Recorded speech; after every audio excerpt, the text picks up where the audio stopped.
इस कार्यक्रम के पुण्यार्चक हैं स्वर्गस्थ श्री नरभेराम गोपाल जी लाधानी एवं भाई श्री स्वर्गीय प्रफुल्ल चंद्र नरभेराम लाधानी और भाभी श्री हंसा प्रफुल्ल चंद्र जी लाधानी की स्मृति में श्री भूपेंद्र भाई लाधानी, शोभाबेन लाधानी, पुत्र एवं पुत्रवधू अतुल लाधानी, शीतल लाधानी, भत्रिज एवं भत्रिज वधू नरेश लाधानी, पूजा लाधानी, पौत्र निहाल लाधानी, केवल लाधानी, पौत्री वंदना लाधानी एवं समस्त लाधानी परिवार बक्सरा गुजरात।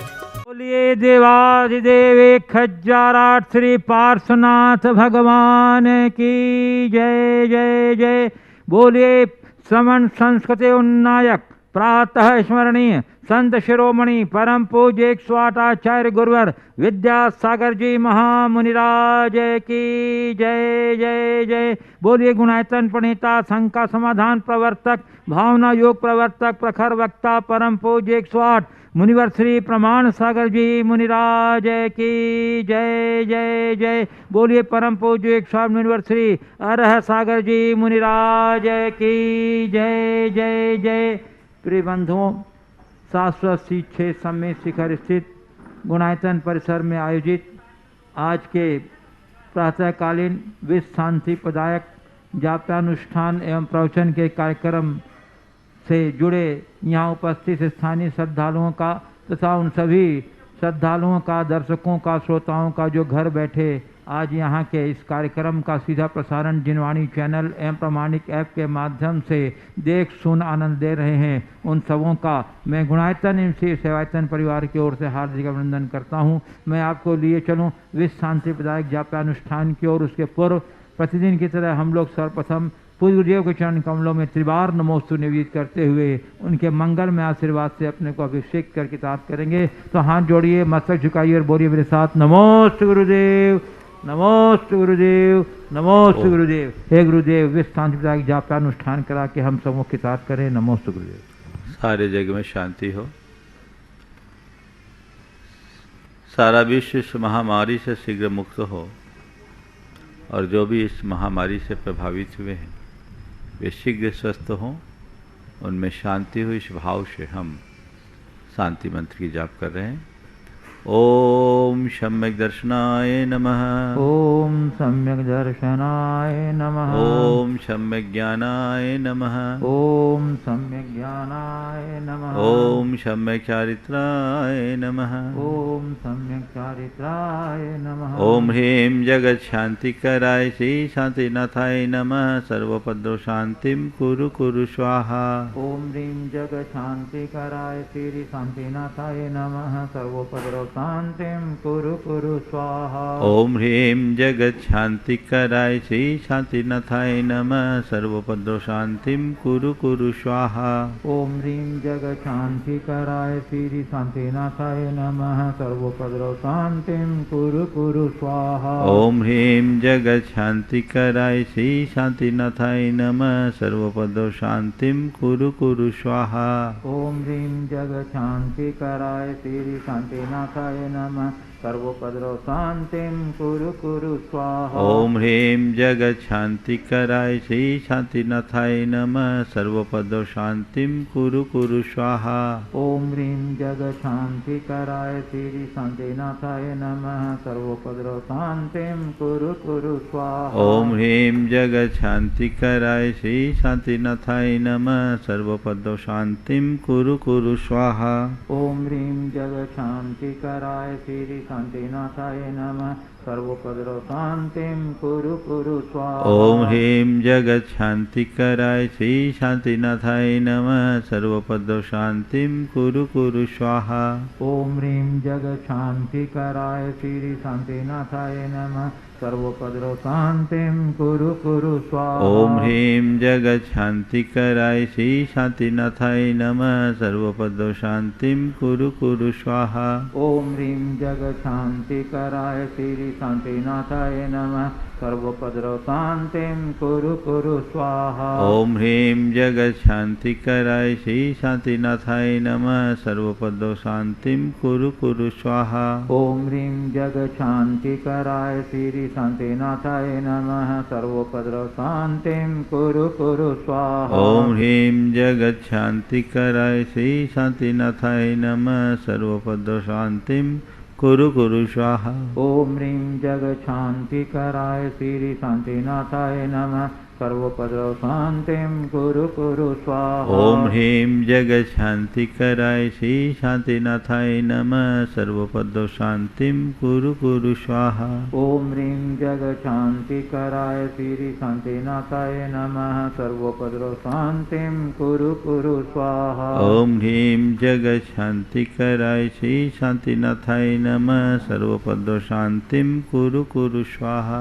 ओम ह्रीं जगत्शान्तिकराय श्री शान्तिनाथाय नमः। सर्वोपद्रवशान्तिं कुरु कुरु स्वाहा। ओम ह्रीं जगत्शान्तिकराय श्री शान्तिनाथाय नमः। सर्वोपद्रवशान्तिं कुरु कुरु स्वाहा। ओम ह्रीं जगत्शान्तिकराय श्री शान्तिनाथाय नमः। सर्वोपद्रवशान्तिं कुरु कुरु स्वाहा। ओम ह्रीं जगत्शान्तिकराय श्री शान्तिनाथाय नमः। सर्वोपद्रवशान्तिं कुरु कुरु स्वाहा। ओम ह्रीं जगत्शान्तिकराय श्री शान्तिनाथाय नमः। सर्वोपद्रवशान्तिं कुरु कुरु स्वाहा। ओम ह्रीं जगत्शान्तिकराय श्री शान्तिनाथाय नमः। सर्वोपद्रवशान्तिं कुरु कुरु स्वाहा। ओम ह्रीं जगत्शान्तिकराय श्री शान्तिनाथाय नमः। सर्वोपद्रवशान्तिं कुरु कुरु स्वाहा। ओम ह्रीं जगत्शान्तिकराय श्री शान्तिनाथाय नमः। सर्वोपद्रवशान्तिं कुरु कुरु स्वाहा।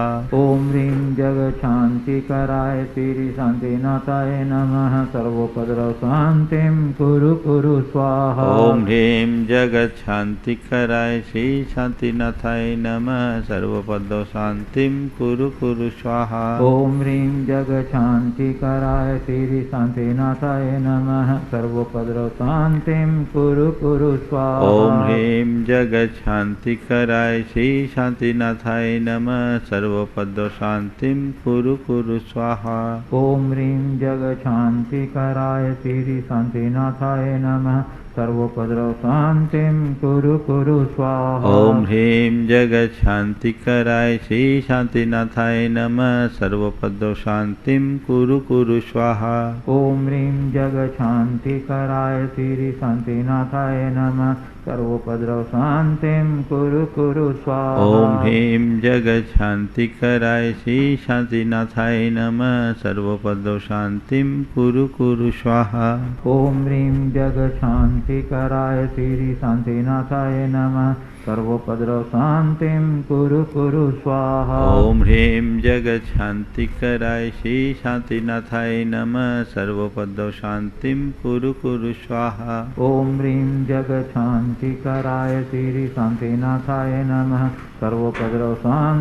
कुरु कुरु स्वाहा। ओम ह्रीं जगत्शान्तिकराय श्री शान्तिनाथाय नमः। सर्वोपद्रवशान्तिं कुरु कुरु स्वाहा। ओम ह्रीं जगत्शान्तिकराय श्री शान्तिनाथाय नमः। सर्वोपद्रवशान्तिं कुरु कुरु स्वाहा। ओम ह्रीं जगत्शान्तिकराय श्री शान्तिनाथाय नमः। सर्वोपद्रवशान्तिं कुरु कुरु स्वाहा। ओम ह्रीं जगत्शान्तिकराय श्री शान्तिनाथाय नमः। सर्वोपद्रवशान्तिं कुरु कुरु स्वाहा। ओम ह्रीं जगत्शान्तिकराय श्री शान्तिनाथाय नमः। सर्वोपद्रवशान्तिं कुरु कुरु स्वाहा। ओम ह्रीं जगत्शान्तिकराय श्री शान्तिनाथाय नमः। सर्वोपद्रवशान्तिं कुरु कुरु स्वाहा। ओम ह्रीं जगत्शान्तिकराय श्री शान्तिनाथाय नमः। सर्वोपद्रवशान्तिं कुरु कुरु स्वाहा। ओम ह्रीं जगत्शान्तिकराय श्री शान्तिनाथाय नमः। सर्वोपद्रवशान्तिं कुरु कुरु। ओम ह्रीं जगत्शान्तिकराय श्री शान्तिनाथाय नमः। सर्वोपद्रवशान्तिं कुरु कुरु स्वाहा। ओम ह्रीं जगत शांति कराय श्री शांतिनाथाय नमः सर्वोपद्रव शांतिं कुरु कुरु स्वाहा। ओम ह्रीं जगत शांति कराय श्री शांतिनाथाय नमः सर्वोपद्रव शांतिं कुरु कुरु स्वाहा। ओम ह्रीं जगत शांति कराय श्री शांतिनाथाय नमः सर्वोपद्रव शांतिं कुरु कुरु स्वाहा। ओम ह्रीं जगत शांति कराय श्री शांतिनाथाय नमः सर्वोपद्रव शांतिं कुरु कुरु स्वाहा। ओम ह्रीं जगत शांति कराय श्री शांतिनाथाय नमः सर्वोपद्रव शांतिं कुरु कुरु स्वाहा। ओम ह्रीं जगत शांति कराय श्री शांतिनाथाय नमः सर्वोपद्रव शांतिं कुरु कुरु स्वाहा। ओम ह्रीं जगत शांति कराय श्री शांतिनाथाय नमः सर्वोपद्रव शांतिं कुरु कुरु स्वाहा। ओम ह्रीं जगत शांति कराय श्री शांतिनाथाय नमः सर्वोपद्रव शांतिं कुरु कुरु स्वाहा। ओम ह्रीं जगत शांति कराय श्री शांतिनाथाय नमः सर्वोपद्रव शांतिं कुरु कुरु स्वाहा। ओम सम्यक दर्शनाय नमः। ओम सम्यक दर्शनाय ओम नमः। सम्यक ज्ञानाय नमः। ओम सम्यक ज्ञानाय नमः। ओम सम्यक चारित्राय नमः। ओम सम्यक चारित्राय नमः। जय बोलो देवादिदेव 1008 श्री भगवान महावीर स्वामी की जय जय जय। अहिंसा परमो धर्म की जय जय जय। परम पूज्य आचार्य गुरु श्री विद्यासागर जी महाराज की जय जय जय। बोलिए परम पूज्य स्वामी मुनिवर्षी प्रमाण सागर जी मुनिराज की जय जय जय। बोलिए परम पूज्य स्वामी मुनिवर्षी हर सागर जी मुनिराज की जय जय जय। प्रिय बंधुओं, जैसा कि आप लोग को विदित है कि 706 सम्मित शिखर जी में जिन धर्म की अचिंत्य एवं उगांतकारी प्रभावना करने वाला आयतन गुणायतन का निर्माण कार्य तेजी से चल रहा है। बंधुओं, यह एक अपने आप में अद्भुत और अनोखा आयतन है जो जिन धर्म की प्रभावना के क्षेत्र में एक नए इतिहास का सृजन करने जा रहा है और एक क्रांतिकारी नव प्रयोग है। बंधुओं, ऐसे महत्वपूर्ण आयतन से जुड़ करके आप अपने सौभाग्य की श्रीवृद्धि कीजिए। आपका उदारतापूर्ण सहयोग हमें इस आयतन को शीघ्र पूरा करने में बहुत ही संबलदायक होगा। आप इसके लिए गुणायतन कार्यालय से जुड़कर इसकी सदस्यता योजना एवं निर्माण योजना से अवगत होते हुए अपना उदारतापूर्ण सहयोग हमें प्रदान कीजिए। साथ ही प्रतिदिन होने वाले शांति धारा का जो यहाँ गुणायतन जिनालय में होता है उसमें भी आप अपने जीवन के मांगलिक अवसरों पर स्वास्थ्य लाभ आदि प्रसंगों पर पुण्यार्जन का सहयोग पर आप हाथ बढ़ाते हुए हमें अपना सहयोग प्रदान कर सकते हैं। हम आपके सहयोग के लिए अत्यंत आभारी रहेंगे। बंधुओं, हमें प्रसन्नता है कि हमारे आह्वान पर प्रतिदिन गुणायतन से जुड़ने वालों की सूचना प्राप्त होती रही है। आज भी हमारे पास कुछ सूचना प्राप्त हुई है। मैं अवश्य उनके नामों की उद्घोषणा करूंगा और आपसे अपेक्षा रखूंगा कि आप उनकी अनुमोदना करेंगे। बंधुओं, सब गुणायतन से जुड़ रहे हैं सूत्रधार सदस्य के रूप में 1 लाख रुपए की राशि प्रदान करते हुए जबलपुर से श्री संतोष कुमारी जैन, श्रीमती चमेली जैन, और दूसरे सदस्य हैं श्रीमती अल्पना जैन, श्री अजय कुमार जैन, मणि जैन, मंजू जैन, स्वर्गीय सोहनलाल जी जैन, स्वर्गीय सावित्रीबाई जैन की स्मृति में कानपुर उत्तर प्रदेश से। और बंधुओं, सूत्रधार के रूप में जुड़ने जा रहे हैं निर्माण निधि से डॉक्टर सुभाष चंद्र जैन दुरुकर, श्रीमती सुमन जैन, सचिन, संगीता, वैभव, साहिना, सानिका जैन, सब परिवार सोलापुर। और बंधुओं, 51,000 रुपये की राशि देते हुए निर्माण सारथी सदस्य के रूप में जुड़ रहे हैं श्रीमती सरोज बाफना, धर्मपत्नी स्वर्गीय ललित बाफना, मनीष, नीतू, प्रदीप, गरिमा, वृत्ति, रियांशी, भावी, मुस्कान जैन जोधपुर। और अमरावती महाराष्ट्र से श्रीमती विमला रमेश चंद सिंघई एवं श्रीमती गरिमा जैन, धर्मपत्नी सुतार जैन, कुमारी हिया जैन गुवाहाटी से। और बंधु 31,000 रुपये की राशि प्रदान करते हुए निर्माण मित्र सदस्य के रूप में जुड़ने जा रहे हैं दिल्ली से श्रीमती इंद्रेश जैन एंड श्री अंकुर जैन। और बंधुओं 11,000 रुपये की राशि प्रदान करते हुए निर्माण निधि के रूप में जुड़ने जा रहे हैं मुंबई से श्री प्रेम कुमार जैन, श्री शर्मिन जैन, जयपुर से श्री गोपाल लाल गुप्ता, श्रीमती शशि गुप्ता, कोटा से श्रीमती प्रेमलता पाटोदी, श्री मानिक चंद पाटोदी, और ग्वालियर मध्य प्रदेश से पुत्र अक्षय जैन के जन्म दिवस के उपलक्ष्य पर श्री सुभाष चंद्र जैन, श्रीमती कुसुम जैन, और दिल्ली से श्री सौरभ सिंगल, जोधपुर राजस्थान से श्री नारायण रूप राय, श्रीमती वीना राय, गुवाहाटी से श्री भंवरलाल फूली देवी कासलीवाल। और बंधु मंदिर निर्माण हेतु 11,000 रुपये की सहयोग राशि प्रदान कर रहे हैं जयपुर से स्वर्गीय श्री सत्येंद्र कुमार जी संघी के पुण्य स्मृति में धर्मपत्नी श्रीमती सुशीला संघी। और बंधुओं दयोदय गौशाला हेतु भी एक स्वीकृति प्राप्त हुई है सिडनी ऑस्ट्रेलिया से गरिमा जैन, तुषार जैन, हिया जैन ने 11,000 रुपये की राशि प्रदान की है। मैं सभी दानदाताओं के प्रति जो गुणायतन से जुड़ रहे हैं उन सबके उज्ज्वल भविष्य की कामना करता हुआ बहुत बहुत आभार व्यक्त करता हूँ।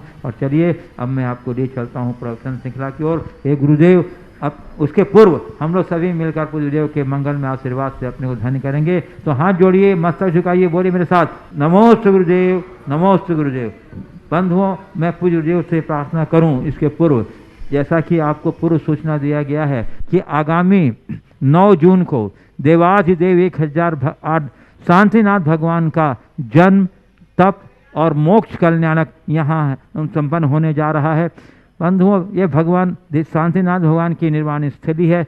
ऐसे परम पावन तिथि पर विशेष कार्यक्रम का संयोजना किया गया है। परम पूज्य गुरुदेव के मुखारबिंद से प्रातः 8 बजे से सहस्र नाम के वृहद मंत्रों के साथ शांति धारा संपन्न होगी, जो अनवरत 50 मिनट तक चलेगा बंधु, 55 मिनट तक चलेगा। और तदुपरांत उसी कंटिन्यूएशन में भगवान शांतिनाथ की पूजन और निर्वाण लाडू का कार्यक्रम भी संपन्न किया जाएगा, जो 10:30 बजे तक चलेगा। और बंधुओं, मध्याह्न दोपहर में 3 बजे से संस्कृत का मूल शांति विधान यहाँ संपन्न होगा पूज्य गुरुदेव के सानिध्य में, जिसके संपूर्ण मंत्रोच्चार पूज्य गुरुदेव के मुखारबिंद से होगा। बंधुओं, बहुत ही सुंदर सुनहरा अवसर है।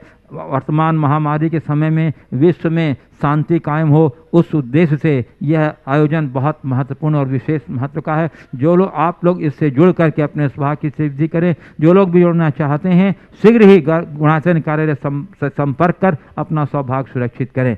धन्यवाद। चलिए अब मैं चलता हूँ गुरुदेव की ओर। हे गुरुदेव, अपनी प्रवचन श्रृंखला की अगली कड़ी से हम लोग को संबोधित करें। नमोस्तु गुरुदेव, नमोस्तु गुरुदेव। सभी लोग अपने दोनों हाथ जोड़ लें और मेरे साथ महामंत्र के स्मरण के लिए अपना मनस्चार करें।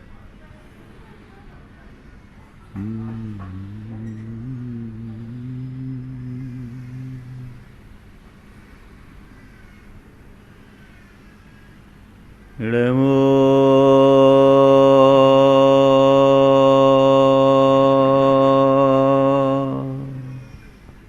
अरिहंता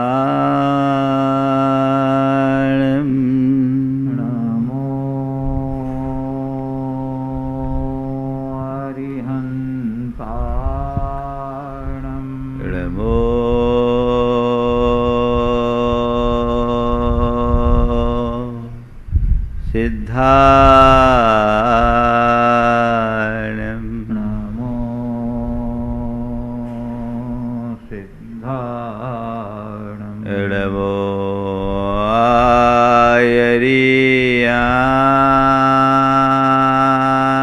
आयर्याणं नमो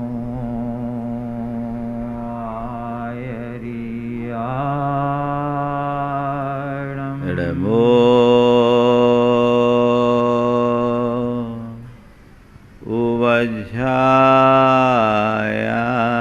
वज्रायाणं नमो वज्रायाणं नमो लोये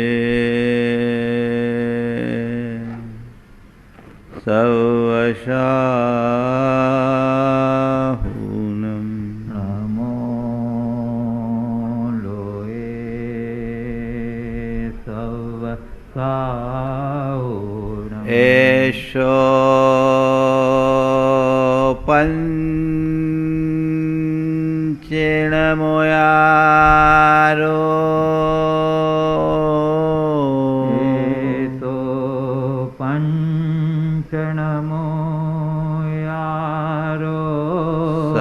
सर्वपावपणाशिनो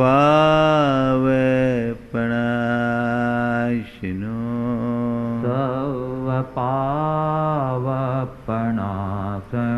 मङ्गलारं च सवेशिं मङ्गलारं च सवेशिं परमं हो मंगलम परमं होय मंगलम। जय बोलो देवादिदेव 1008 श्री भगवान महावीर स्वामी की जय जय जय। अहिंसा परमो धर्म की जय जय जय। परम पूज्य आचार्य गुरु श्री विद्यासागर जी महाराज की जय जय जय। बोलिए परम पूज्य 108 मुनिवर श्री प्रमाण सागर जी मुनिराज की जय जय जय। परम पूज्य 108 मुनिवर श्री हर सागर जी मुनिराज की जय जय जय। नमोस्तु गुरुदेव नमोस्तु। जब कभी हम किसी लक्ष्य को लेकर आगे चलते हैं, लक्ष्य की पूर्ति में बाधा आने लगती है या ऐसे कुछ कारण उपस्थित हो जाते हैं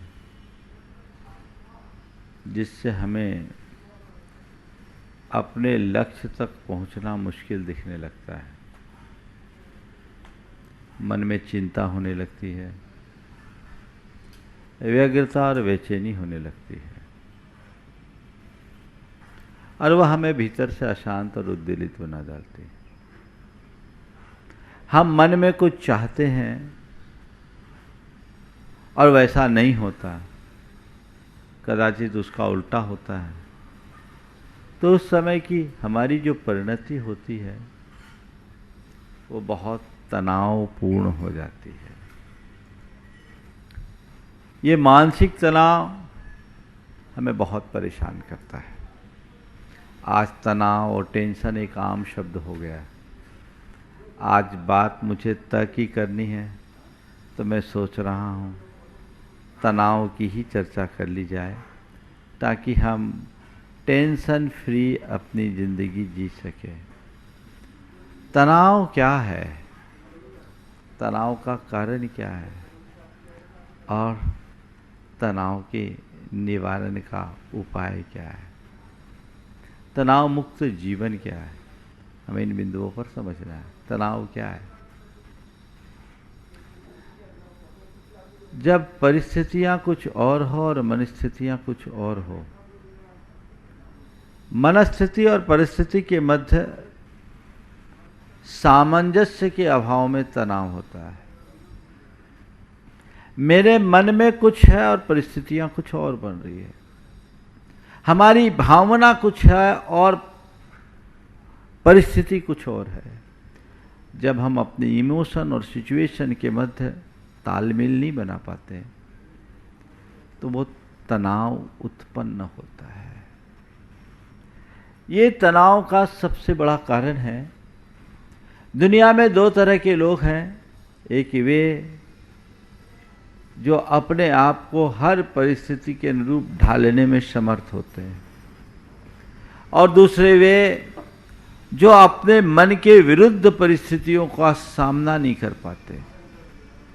जो हर परिस्थितियों में अपने आप को ढालने में समर्थ होते हैं उनके मन में कभी तनाव, व्यग्रता, बेचैनी या अशांति के लक्षण नहीं होते। लेकिन जो स्वयं को परिस्थितियों के अनुकूल ढालने में असमर्थ होते हैं उनके मन में हमेशा तनाव होता है, चिंता होती है, व्यग्रता होती है, बेचैनी होती है कि अब क्या होगा, अब क्या होगा, अब क्या होगा। तो बात परिस्थिति और मनस्थिति के मध्य सामंजस्य बनाने की है। परिस्थितियां मेरे मन के अनुकूल हो ये मेरे हाथ में नहीं है। संसार में एक भी ऐसा प्राणी नहीं मिलेगा जो एक कहे कि मेरी सारी परिस्थितियां मेरे अनुकूल है, मैं जैसा सोचता हूं मेरे साथ वैसी ही परिस्थितियां बनती, ऐसा कोई नहीं मिलेगा। तो परिस्थितियां मेरे मन के अनुकूल हो या मेरे अनुकूल हो ये मेरे हाथ में नहीं है, पर मैं अपने मन को परिस्थितियों के अनुकूल ढाल लूं ये मेरे हाथ में है। तो परिस्थितियों को अपने अनुकूल ढालने की जगह स्वयं को परिस्थितियों के अनुकूल ढालने की सामर्थ्य विकसित कर लो। मन में कभी तनाव उत्पन्न नहीं होगा, चिंता नहीं होगी, व्यग्रता नहीं होगी, बेचैनी नहीं होगी। हम थोड़ा देखें हमारे मानसिक तनाव का कारण क्या है, किन परिस्थितियों में हम मानसिक तनाव से ग्रसित होते हैं, और फिर हम उसके निवारण का उपाय करेंगे। मेरे देखे तनाव का सबसे पहला कारण है विपरीत परिस्थितियां। जब हमारे सामने कुछ एडवर्स सिचुएशन बन जाती है, प्रतिकूल स्थितियां निर्मित हो जाती है, उस समय मनुष्य बहुत ज़्यादा तनाव से जकड़ जाता है। और जब जब हमारी तनावपूर्ण स्थिति होती है, हमारी शारीरिक और मानसिक दोनों स्थितियां गड़बड़ा जाती है। तनाव के कारण हमारे शरीर में ऐसे रसायन प्रकट होते हैं जो हमें अनेक बीमारियों से जकड़ डालते हैं। कहते हैं जिनको ज़्यादा तनाव होता है उनके लिए ब्लड प्रेशर की, डायबिटीज की, अल्सर की प्रॉब्लम तो आम बात है। और अब तो चिकित्सक ये भी कहते हैं तनाव से हार्ट अटैक और तनाव से कैंसर जैसी विघातक बीमारी भी होती है। ये टेंशन का प्रतिफल है। और जिस समय मनुष्य तनाव में होता है, उसका मानसिक संतुलन बिगड़ने के कारण उसकी स्मृति भी गड़बड़ा जाती है। उसे कुछ ख्याल नहीं रहता, कुछ होश नहीं रहता। तो हमें तनावपूर्ण स्थिति कभी निर्मित ना हो, वो उसके लिए क्या करे, जब भी विपरीत परिस्थिति आए थोड़ा तटस्थता से विचार करे। मेरे सामने जो परिस्थिति आई है वे मेरे हाथ की बात नहीं है, लेकिन मैं उस परिस्थिति के अनुरूप अपने आप को ढाल लूं, ये मेरे हाथ की है। क्या करे? विपरीत परिस्थितियों में अपने मन को स्थिर बनाए रखने के लिए क्या करे? सबसे पहली बात, अपने एटीट्यूड को बदलें, दृष्टिकोण को बदलें। दृष्टिकोण का परिवर्तन। परिस्थिति विपरीत है, विपरीत है, विपरीत है, कोसने से तो कुछ नहीं होगा ना। बहुत लोगों के साथ ऐसा होता है, वो अपनी परिस्थिति का ही रोना रोते हैं, अरे क्या करे, हालात ठीक नहीं है, हालात खराब है, हालात खराब है। अरे भैया, हालात खराब है तो रहने दो, तुम अपना हाल खराब क्यों कर रहे हो? हालात बाहर की स्थितियों में निर्भर है और हाल हमारे मन के परिणामों में है। हालात चाहे जैसे हों, मुझे अपना हाल ठीक रखना है।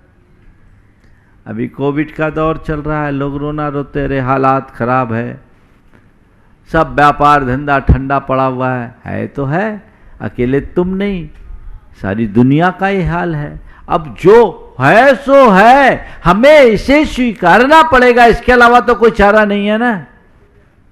रोना धोने से तो कुछ नहीं होगा। दृष्टिकोण में परिवर्तन। क्या देखो, प्रतिकूल की अनुकूल व्याख्या किया जा सकता है ना।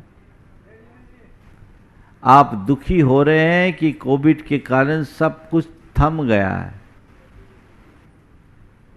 अगर आपने इसकी जगह थोड़ा सा दृष्टिकोण बदला और ये सोच लिया कि भैया ये महामारी है तो भी भगवान की दया से हम सुरक्षित हैं, हम बचे। अंतर आया? सरकार ने लॉकडाउन किया, अरे धंधा चला जाएगा, एक दृष्टिकोण ये है। अब क्या होगा? दूसरा दृष्टिकोण है, अच्छा है लॉकडाउन हो गया, हम घर पे रहेंगे, हम बच जाएंगे, हम सुरक्षित रहेंगे। ये हमारी सुरक्षा का प्रबंध है। खेल केवल दृष्टि का है। दृष्टि के बदलते ही सृष्टि बदल जाती है। हम अपने दृष्टिकोण को अच्छा बनाने की क्षमता अपने अंदर विकसित कर ले तो हमें अपने जीवन में कभी दुखी होने की नौबत नहीं आएगी, फिर तनाव कभी मन में उत्पन्न ही नहीं होगा। दृष्टिकोण को बदलने का अभ्यास बनाएं। प्रतिकूल है अनुकूल देखें। हर मनुष्य के जीवन में कई तरह की स्थितियां आती है, पर प्रतिकूल को भी अनुकूल देखा जा सकता है। एक पिता पुत्र थे, पुत्र बहुत तनाव में था, पिता बड़े शामन थे। पुत्र को लेकर के ही पिता आए, बोले महाराज इसको थोड़ा समझाइए, बहुत तनाव में है। मैंने पूछा क्या हुआ? बोला महाराज जी व्यापार में नुकसान हो गया। उनको एक लंबा नुकसान हुआ था, व्यापार में नुकसान है इसलिए तनाव है। मैंने उसके पिता की तरफ देखा तो उन्होंने कहा महाराज जी ये कहता है व्यापार में नुकसान है और हम कहते हैं यही सोचेंगे इतना कम कमाए, नुकसान नफा तो लगा ही है व्यापार में। महाराज ऐसा सब दिन नहीं होता कि हम एक सी ही स्थिति में चलते रहें, कभी चढ़ना होता है तो कभी उतरना होता है। मैं इसको बार बार समझा रहा हूँ, तो नुकसान का रोना मत रो। आज तो दुनिया में कई लोगों को इतना बड़ा भी नुकसान हुआ है कि वो उनकी जमा पूंजी भी चले गई। आज जो नुकसान हुआ उसके बाद भी हमारी ऐसी स्थिति है कि हम आज किसी के कर्जदार नहीं हैं। हमारे पास अपने व्यापार को चलाने के लिए भी बहुत कुछ है। टेंशन करने का क्या काम? टेंशन करने का क्या काम? हम औरों से तो बेहतर हैं, ये सोच। और उन्होंने कहा महाराज जी मैं इसको बोलता हूँ क्यों रोता है? हमने अपने कैरियर की शुरुआत 500 रुपये से की थी, आज इतनी बड़ी संपत्ति खड़ी है, सो है थोड़ा कम सही। कितना अंतर है? थोड़ा अब नुकसान का रोने से नुकसान नहीं मिटेगा। प्रतिकूल को तुम प्रतिकूल नजरिए से देखोगे तो दुखी बने रहोगे और उस प्रतिकूलता के मध्य भी अनुकूलता ढूंढोगे, तुम्हारे मन की चिंता व्यग्रता बेचैनी सब पल में दूर हो जाएगी। तो जीवन में जो कुछ भी घटे, जब भी घटे, जैसा घटे, उसमें आप अनुकूल ढूंढो। उससे कम है ना? बस ये आपके सुखी बने रहने का मंत्र है। तनाव से मुक्ति, फिर तनाव कभी हावी नहीं होगा। दृष्टिकोण को बदल दो।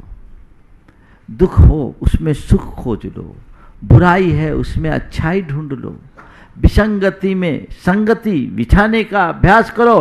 कोई तनाव नहीं, कोई चिंता नहीं, सब सहज। थोड़ा ऐसा आप कर सकते हैं? क्या करना है? कुछ नहीं करना।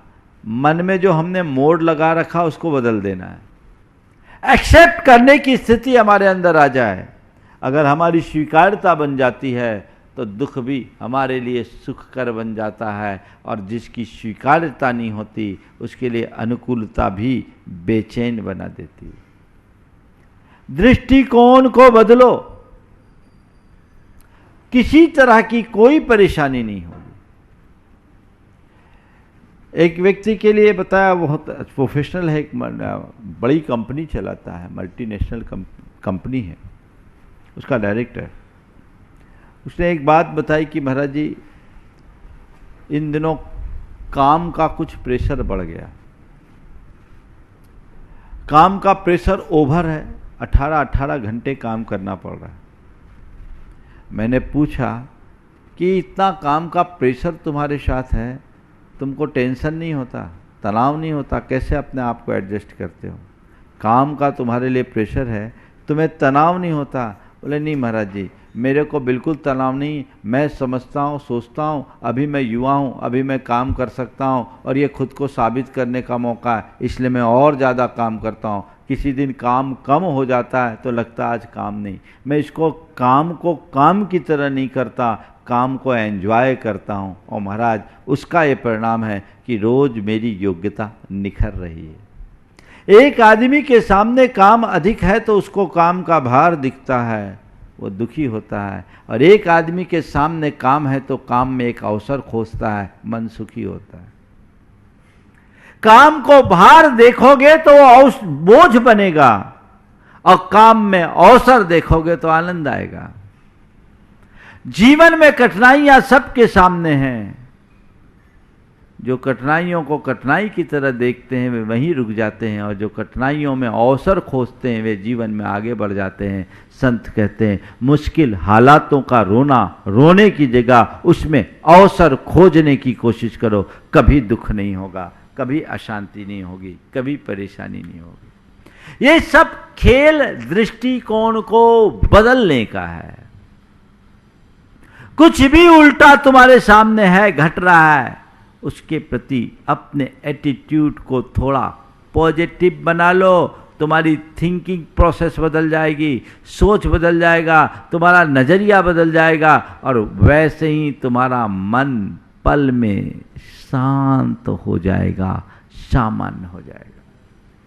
दूसरी बात, चाहे कैसी भी विकट स्थिति क्यों ना हो, ये सोचो थोड़े समय की बात है। क्या सोचना? थोड़े समय की बात है, ये भी बीत जाएगा, ये ठीक हो जाएगा, बीत जाएगा, बीत जाएगा। तूफान आने की बात थी, यास आया, लोगों में बड़ी चिंता थी, तूफान आएगा, तूफान आएगा।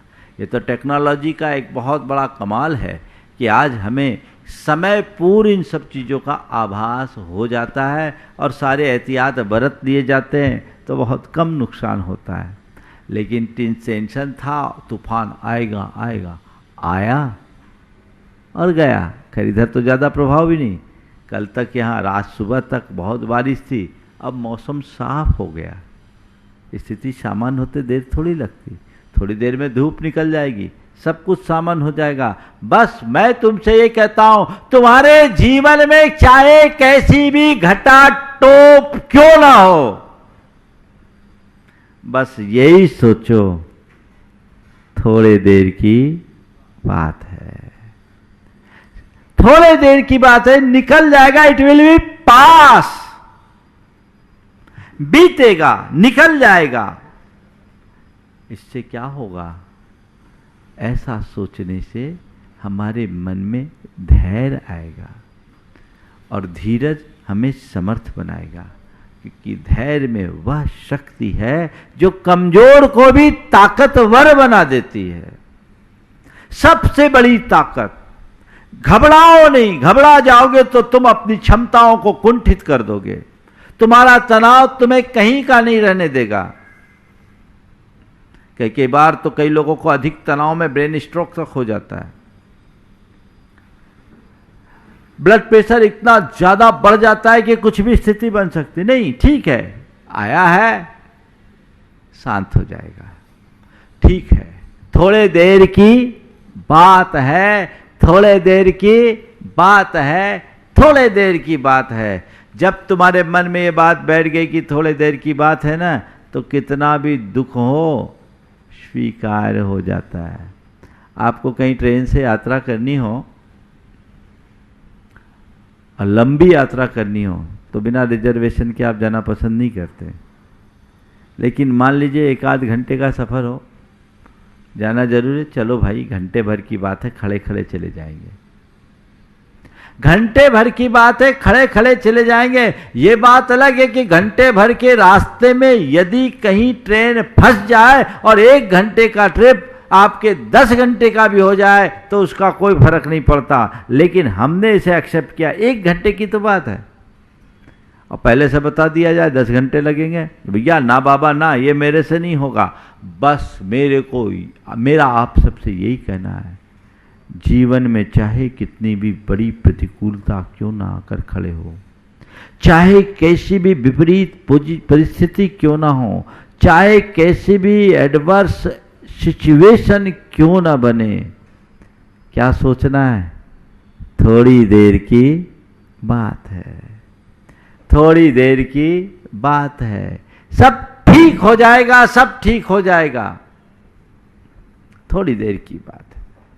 धैर्य रखें, अधीरता अपने मन में हावी ना होने दें। तीसरी बात, आशावादी बने। भैया ठीक, आज बुरा है कल अच्छा होगा, ये सोच तुम्हारे अंदर होना चाहिए। आज गलत है कल सही हो जाएगा, ये विश्वास तुम्हारे अंदर होना चाहिए।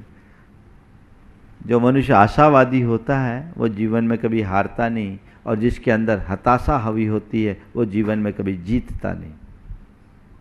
अगर जीतना है तो मन में आशा का संचार करो, मन में आशा का संचार करो, आशावादी बनो, घबराओ मत। आज नहीं कल हम निश्चित होंगे सफल, हम निश्चित सफल होंगे। घबराने की बात क्या है? जयशंकर प्रसाद की पंक्ति बड़ी प्रेरक है। लोहे के पेड़ हरे होंगे तो गीत प्रीत के गाता जल, नम होगी ये मिट्टी जरूर आंसू के कण बरसाता चल। लोहे के पेड़ हरे होंगे तो गीत प्रीत के गाता चल, नम होगी ये मिट्टी जरूर आंसू के कण बरसाता चल।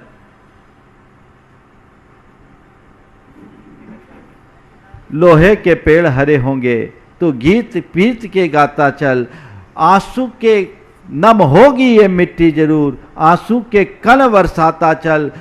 चित्कार और कपालों से चाहे कितनी हो पटी धरा, खपरों का ढेर हो या कंकालों से हो पटी धरा, जीवित सपनों को मार्ग मुर्दों को देना ही होगा। लोहे के पेड़, कुछ पंक्तियां भूल रहा हूं, ऊपर की पंक्तियों में सार है। लोहे के पेड़ हरे होंगे तो गीत प्रीत के गाता चल, आंसू के नम होगी ये मिट्टी जरूर आंसू के कण बरसाता चल। इस धरती में चाहे कितना भी विप्लव क्यों ना हो, जिस मनुष्य के हृदय में आशा हो, विश्वास हो, शौर्य और पराक्रम की भावना हो, वो जीवन में कभी विफल नहीं होता। सिसकियों और चित्कारों से चाहे कितना आहो आकाश भरा, खप्परों का हो ढेर या कंकालों से पटी हो धरा, जीवित सपनों को भार आशा को उठाना ही होगा। एक दिन बदलाव आएगा, ये आशा मन में होनी चाहिए, कभी हताश नहीं होना चाहिए। मैं दो व्यक्तियों का उदाहरण आप सबको दे रहा हूं। जो हताश होते हैं उनकी दशा क्या, और जिनमें आशा बनी रहती है उनकी स्थिति क्या। एक व्यक्ति के साथ एक साथ 3 दुर्घटनाएं घटी। उसके बेटे का तलाक हुआ, व्यापार में नुकसान हुआ, धर्म पत्नी को पैरालिसिस का अटैक आ गया। ये तीनों घटनाएं 6 महीने में हुई, लेकिन व्यक्ति बड़ा जिंदा दिल, आशावादी, तत्वज्ञ, वो बिल्कुल विचलित नहीं हुआ। ये 3 इतनी बड़ी ट्रेजेडी के बाद भी अविचलित बने रहना, यही तो धर्मी होने का सबसे बड़ा लाभ है। उससे जब कहा गया तो उसने केवल एक ही बात कही, भैया कर्म का उदय है, परिस्थितियां ऐसी आई है, रोने से तो कुछ होगा नहीं, सब ठीक हो जाएगा। जो होना था सो हो गया। व्यापार में नुकसान है, कभी नुकसान है तो कभी फायदा भी है। हमसे थोड़ी चूक हुई, हमने कोई गलत पॉलिसी अपना ली, अब आगे चल कर के हम प्रयास करेंगे, फिर ठीक हो जाएगा। आज हमारी स्थिति खराब है, कल खराब हो ऐसा कोई पक्का नहीं, हम कल अच्छा करेंगे। उन व्यक्ति को विश्वास था और कल सब ठीक हो जाएगा। बेटे का तलाक हुआ, अब ये होना नहीं चाहिए, हो गया, कोई बात नहीं, दूसरा रास्ता निकलेगा। और धर्मपत्नी को पैरालिसिस है, इलाज करा रहे, वो ठीक हो जाएगा। वो व्यक्ति एकदम सामान्य बना रहा, उसमें नॉर्मल, सारे लक्षण नॉर्मल बने रहे, और उस व्यक्ति को 1-1.5 साल में वापस स्थितियां ठीक हो गई।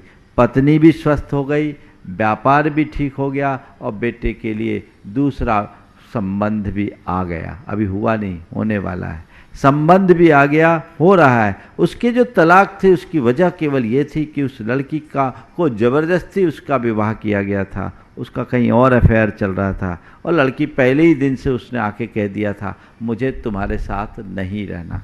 बहुत रास्ता निकाला, नहीं निकला, लेकिन वो आदमी घबराया नहीं। ऐसी स्थिति है तो भी ठीक है, आज खराब है कल अच्छा होगा। मन की आशा बनी रही, व्यक्ति संभला रहा, और मन में ऐसी आशा और उम्मीद नहीं होती तो अंदर से टूट गया होता। जिस मनुष्य की सोच सकारात्मक होती है वो जीवन में कभी हारता नहीं, और जिसके मन में नकारात्मकता भर जाती है वो जीवन में कभी जीतता नहीं।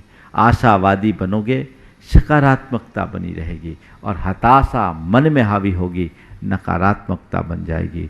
जिसके भीतर नकारात्मकता बढ़ती है वो जीवन में हार जाता है। ये एक बहुत बड़ा सूत्र है जिसे हमें आत्मसात करके चलना चाहिए। और दूसरा व्यक्ति, उसने अपने काम को शुरू किया, बड़ी उम्मीद के साथ शुरू किया। शुरुआत में उसका कारोबार बहुत तेजी से बढ़ा और एकदम से नुकसान हो गया। नुकसान को झेल नहीं पाया, वो आदमी हताश हो गया।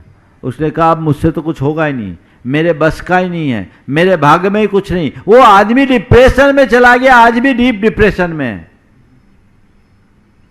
आशा और उम्मीद जब तक मन में जगी है, कभी अवसाद और हताशा हावी नहीं होगी, डिप्रेशन नहीं आएगा। और निराश हताश हो जाओगे तो जीवन में कुछ हासिल नहीं कर पाओगे। तो तीसरी बात, आशावादी बनिए।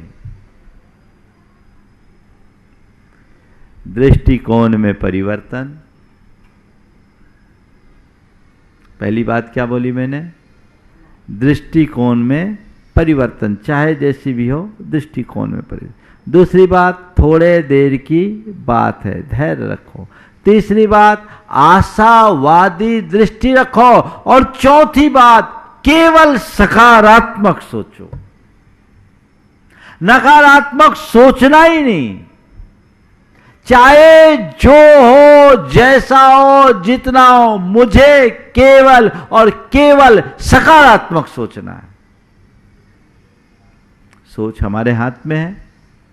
अगर सकारात्मक सोचने की क्षमता हमने अपने भीतर विकसित कर ली तो हमें कोई दुखी नहीं कर सकेगा। किसी बात का तनाव तो हावी होगा ही नहीं। ऐसी स्थिति अपने अंदर विकसित कीजिए। सकारात्मक सोच के संदर्भ में मैं बहुत बोल चुका, आपको रोज ही बोलता हूं, इसलिए आगे विस्तार से मैं नहीं जाकर के सकारात्मकता को अपने माइंड में बढ़ाने का अभ्यास कीजिए। और इन सब के लिए आपको कुछ खास उपाय चाहिए। ये सब मेरे भीतर कैसे विकसित हो, मैं अपने दृष्टिकोण को बदलने में समर्थ कैसे बनूं, मेरे अंदर धैर्य कैसे आए, मैं आशावादी कैसे बनूं, मेरा सोच सकारात्मक कैसे हो, तो इन सब के लिए जरूरी है भावना योग। यदि आप भावना योग करोगे तो कभी आपके मन में तनाव चिंता हावी नहीं होगी। हजारों लोग हैं जो नियमित भावना योग कर रहे हैं और डीप डिप्रेशन से बाहर आए हैं, बशर्ते आप विधि पूर्वक करो। आप विधि पूर्वक करो, तल्लीनता के साथ करो, तन्मयता के साथ करो। ये वह प्रक्रिया है जो हमारे तन को, हमारे मन को और हमारी चेतना को, तीनों को सशक्त बनाती है। तन को स्वस्थ, मन को मस्त और चेतना को प्रशस्त। जिसका तन स्वस्थ होगा, मन मस्त होगा, उसकी चेतना प्रशस्त होगी और सच्चे अर्थों में वही सशक्त बन पाएगा। बाकी तो सब के सब दुर्बल हैं। भावना योग करो। महाराज जी, कई बार ऐसा होता है, भावना योग तो हम लोग करते ही हैं, करेंगे, पर कुछ और भी उपाय बताइए। एक्सरसाइज, ब्रीदिंग एक्सरसाइज हमारे तनाव को कम करने में सहायक है, वो भी हमें साथ साथ करना चाहिए। जब ज़्यादा आप तनाव में हो, कुछ मत करिए, गहरी श्वास लीजिए बहुत दिमाग में प्रेशर आ रहा है, गहरी सांस लीजिए और श्वास गहरी लेके ओंकार की नाद कीजिए 3 बार।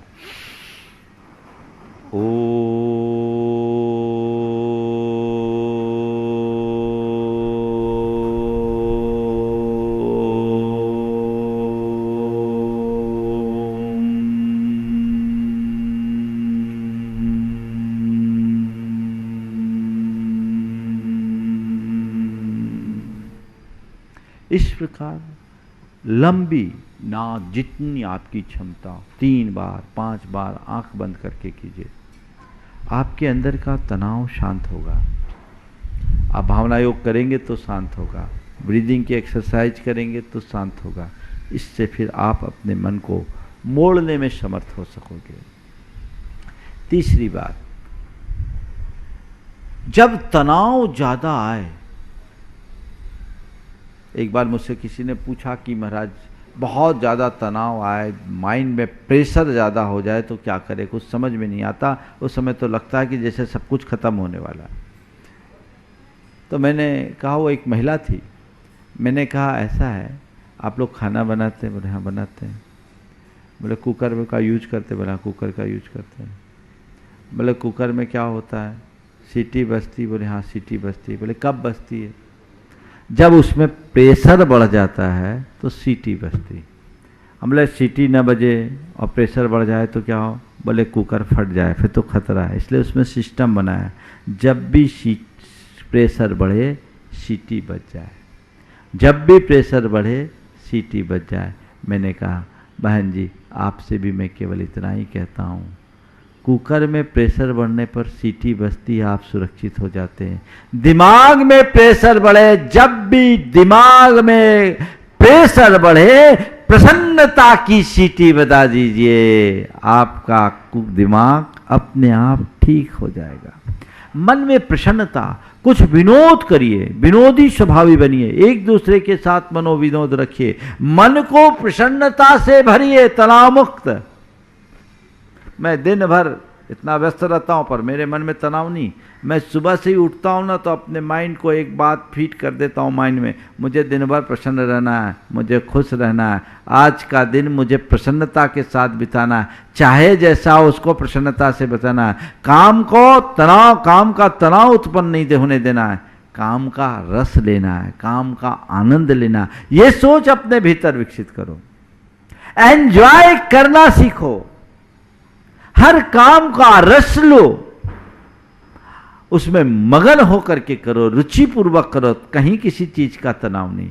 जब चीजें मन को स्वीकार हो जाती है तो बहुत सहज ग्राह्य हो जाती है, वह हम सबके लिए बड़ी सहज बन जाती है। और जब वो अस्वीकार्य होती है तो हमारे लिए छोटी छोटी बातें भी बहुत दुखदाई बन जाती है। तो आप ये अभ्यास करना शुरू कीजिए, टेंशन फ्री जिंदगी जिए, फिर ज़्यादा कुछ कहने और करने की ज़रूरत नहीं है। लेकिन आजकल लोग ऐसे ही हैं, कुछ लोगों का स्वभाव ऐसा है जो दिन भर टेंशन करते हैं, और कुछ लोग हैं जो कहते हैं मेरा स्वभाव टेंशन लेने का नहीं टेंशन देने का।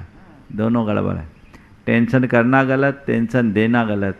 क्या करो, हमेशा अटेंशन रहो, अपना इंटेंशन ठीक करो, न खुद को टेंशन न किसी और को टेंशन। बस जीवन में आनंद ही आनंद है, आनंद ही आनंद है। वो आनंदानुभूति हम सबको हमेशा बनी रहे, ऐसा प्रयास और पुरुषार्थ करना चाहिए। अभी जैसा आप सबको बताया गया, आगामी 9 तारीख को जेठवदी चतुर्दशी के दिन देवादिदेव 1008 शांतिनाथ भगवान के 3 कल्याणक का ये शुभ अवसर है। और ऐसे समय में महामारी के इस दौर में शांतिनाथ भगवान की आराधना जगत की शांति का एक बड़ा निमित्त बनेगी। हम लोग रोज शांतिनाथ भगवान के शांति मंत्र का जाप कर ही रहें। उस दिन महाआराधना के साथ बृहत शांति धारा 1008 मंत्रों के साथ यहाँ संपन्न होगी। वे लोग निश्चित भाग्यशाली होंगे जिसमें अपनी सहभागिता देंगे। आप अपना सहभागिता सुनिश्चित करें और पूरे देश को इसको देखने का सुअवसर मिलेगा। इसकी तरंगे पूरे वातावरण को अच्छा बनाएगी, ऐसा मेरा विश्वास है। शांतिनाथ भगवान की बृहत शांति धारा के साथ शांतिनाथ भगवान का निर्वाण लाडू, जो यहाँ नहीं आ पा रहे हैं वे भी यहाँ आकर के कम से कम वर्चुअली निर्वाण लाडू चढ़ाने की का सौभाग्य प्राप्त कर सकेंगे। आप सब इसका लाभ लेंगे। और मध्याह्न में जो शांति विधान का आयोजन है वो मूल संस्कृत का विधान, शुद्ध रीति से जो विधान का पाठ है, मैंने जब उसे देखा तो उस विधान में कई त्रुटियां हैं जिसकी चर्चा मैंने कल शंका समाधान में भी की थी। मूल मंत्रों में त्रुटियां हैं, वो पिंडाक्षर को पीड़ाक्षरम कर दिया है और यही चलता आ रहा है। उसे सुधार कर उसका जो प्रभाव है हम उस सब का लाभ लेंगे। शांति विधान का आनंद सबको मिले। जो भी इसमें सहभागिता लेना चाहते हैं, घर बैठे इसका आनंद लेना चाहते हैं, जरूर आप एक बैठ करके देखकर अनुमोदना करेंगे, वो एक अलग लाभ है। लेकिन आपका कुछ उसमें द्रव्य और योगदान लगेगा तो वो आपको दोहरा लाभ प्रदान करेगा। जैसी आपको सूचना दी गई, सभी अपनी अनुकूलता के अनुरूप 9 तारीख को सुबह और शाम दोनों टाइम को जैसा आपको बताया गया, प्रातःकाल 8 बजे से 10:30 बजे तक ये कार्यक्रम चलेगा, जिसमें प्रवचन भी होगा और दोपहर में 3 बजे से 5:30 बजे तक विधान चलेगा। सुबह का कार्यक्रम आप जैसे जिनवानी पर सुनते वैसे मिलेगा और दोपहर का कार्यक्रम पारस चैनल के माध्यम से आप सबको देखने सुनने को मिलेगा। आप सब लाभ ले और इसकी तैयारी अवश्य बनाएं। बोलिए परम पूज्य आचार्य गुरुवर श्री विद्यासागर जी महाराज की। बोलिए परम पूज्य शर्मणी प्रमाण सागर जी महाराज की जय। मनुष्य सागर जी महाराज की जय। इस कार्यक्रम के पुण्यार्चक थे स्वर्गस्थ श्री नरभेराम गोपाल जी लाधानी एवं भाई श्री स्वर्गीय प्रफुल्ल चंद्र नरभेराम लाधानी और भाभी श्री हंसा प्रफुल्ल चंद्र जी लाधानी की स्मृति में श्री भूपेंद्र भाई लाधानी, शोभाबेन लाधानी, पुत्र एवं पुत्रवधू अतुल लाधानी, शीतल लाधानी, भत्रिज एवं भत्रिज वधू नरेश लाधानी, पूजा लाधानी, पौत्र निहाल लाधानी, केवल लाधानी, पौत्री वंदना लाधानी एवं समस्त लाधानी परिवार, बक्सरा, गुजरात।